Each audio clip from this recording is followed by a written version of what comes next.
Although may kapansanan din ako, pero this is the courage and this is the my desire to create one thing for God. This is the hindi yung kung sino yung best, but yung heart mo na nandito sa ating paggawa ng parang. Maraming po salamat. This is for everyone. Merry Christmas po. Merry Christmas! So, kay Madam Cherry daw itong group, St.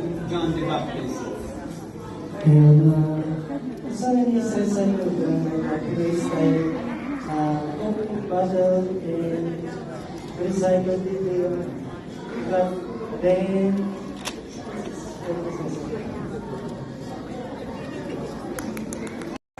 Our goal, this is our parol. So our goal here was to be able to make a parol made of something that that is not commonly used by parol makers. So this parol is made of plastic spoons.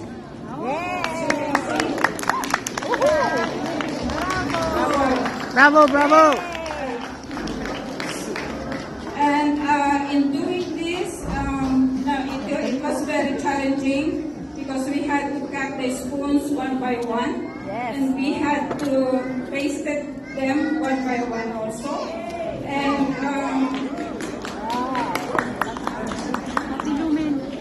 okay, and as you can see, so we tried not to waste anything.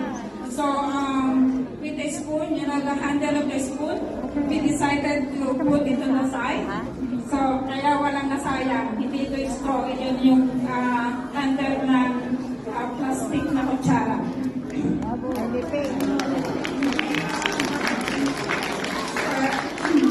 So here, our perseverance, patience, and resourcefulness are being tested. Perseverance because, it's not easy to do. So it took a lot of time just to cut the plastic spoons is already look at. The description. Our parole landings made up pure value and from the leaves of baby and Clear ang mic.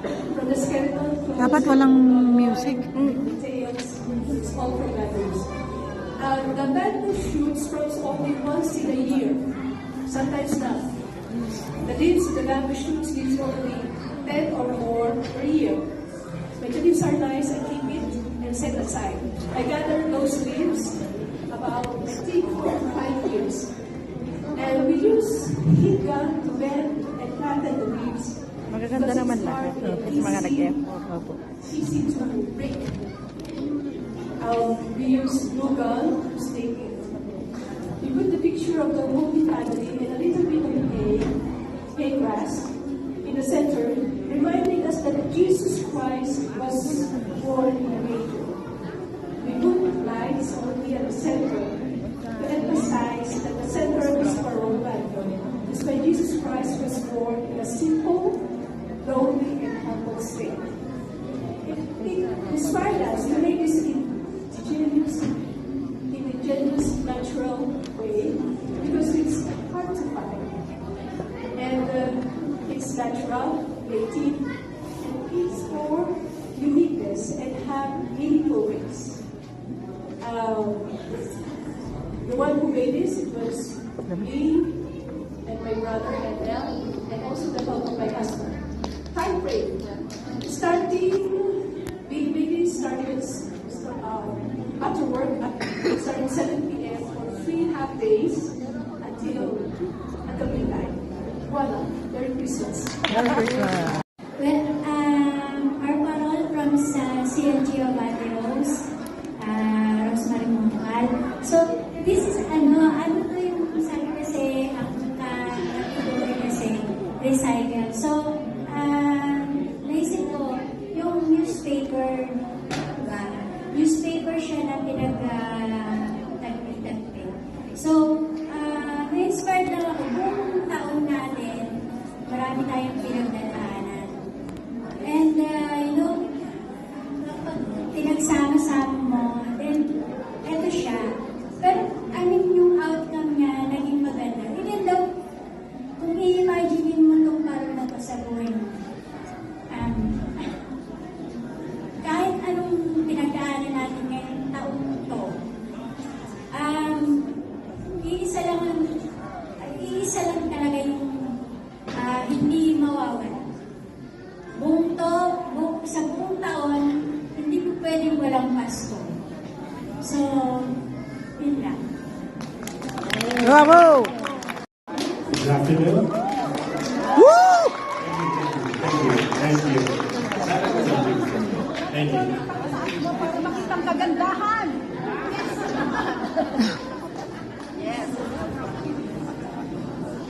First of all, I would like to thank three of our members from St. Augustine Home Care Group Southeast who responded to the challenge that we are giving them. And for JC, Annalyn, and Romanin, they're the one who made this parole.